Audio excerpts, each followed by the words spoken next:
vitunguu.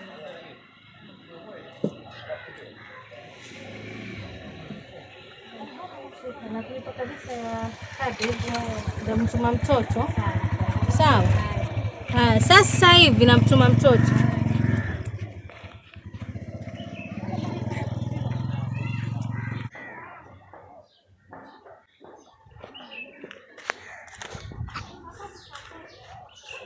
Dada. Samahani.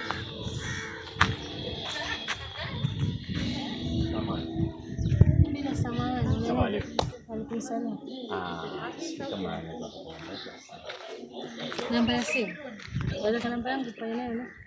Unajua mimi naona mara kadhaa sana kama na wewe nataka pengine najua pengine una muda lakini nataka kuzungumza na wewe kuambia yale moyoni mwangu na nini kama kuta mind yani tafadhali hapa nimekuona na kupendezea unajua sasa mimi wajua ninafunga usinichokeshe na niko kwenye jua kali. Nimefunga lakini wataka namba yangu ya simu. Umevutiwa na mimi? Hauna mke wewe? Sina mimi, sina mke mimi. Hata kulini mimi kana mke. Bado kabisa Sasa ndio maana nataka nikusitiri wewe na nini unajua Ramadhani hii pia na tuzungumze yani unajua mimi nimeshakuwa naona mara nyingi. Sasa waka wapi huko mimi nakaa mtaa mwingine kule chini. Huko kama unafanya nini? Nilikuwa naenda zangu msikitini. Sasa leo yani mimi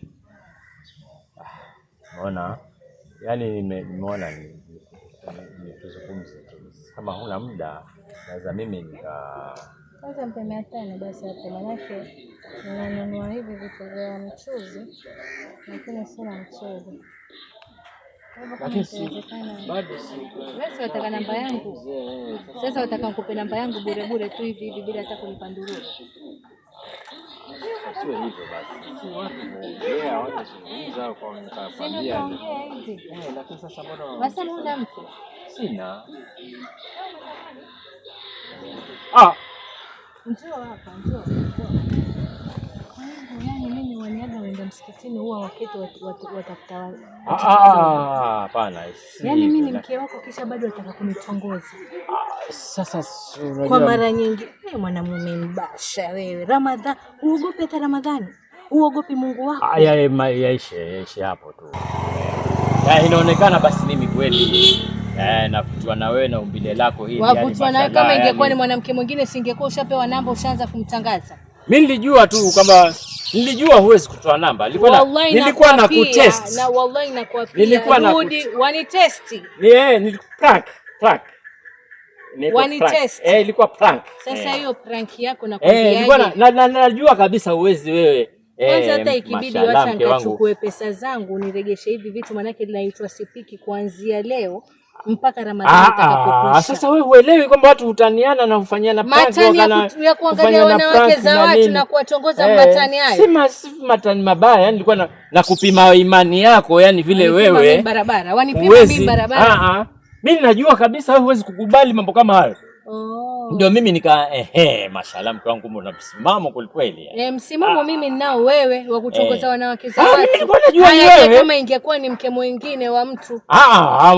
Kutoka wapi? Mimi nilikuwa najua ni wewe, sasa mimi nilikuwa najifanya kama ili nione kama wewe na mashallah mke wangu kweli.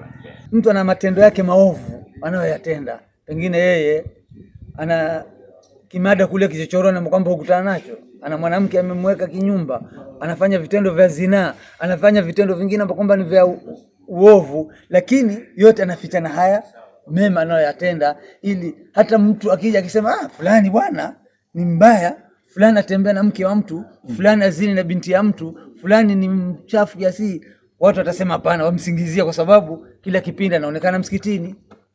Kila wakati anaonekana katika masala ya mambo mazuri, yaonekana mstari ya mbele, lakini ili kuficha yale maovu yake na yale machafu yake. Kwa hivyo ndugu zangu Waislamu, pia hii tabia tujitahadhari nayo, ya kwamba wewe una maovu yatenda ili ujifiche katika hili mema.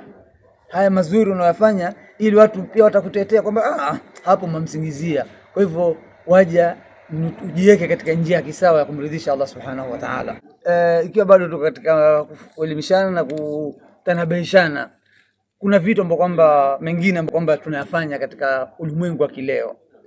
Kuna haya masala ya majaribio, kujaribiana katika imani.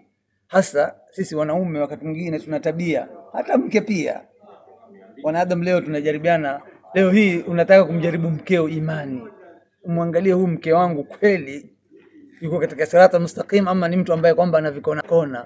Kwa mfano, uko tayari wewe kuchukua mbinu au kutumia njama yoyote, hata kwa kumtumia mtu ambaye kwamba ni rafiki yako au mtu ambaye kwamba ni anaelewana na mkeo, kujaribu kumprank ule mkeo kwamba hebu fulani bwana, hebu kamtongoze mke wangu tumwangalie imani yake kweli, huyu ni mtu mwenye msimamo ama ni mtu ambaye kwamba akitongoza anaweza kuingiliana na mtu mwingine na akanisaliti.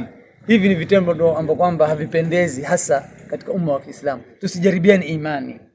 Haipendezi mtu kumjaribu imani. Na katika huku kujaribiana yanaweza kuleta hatari.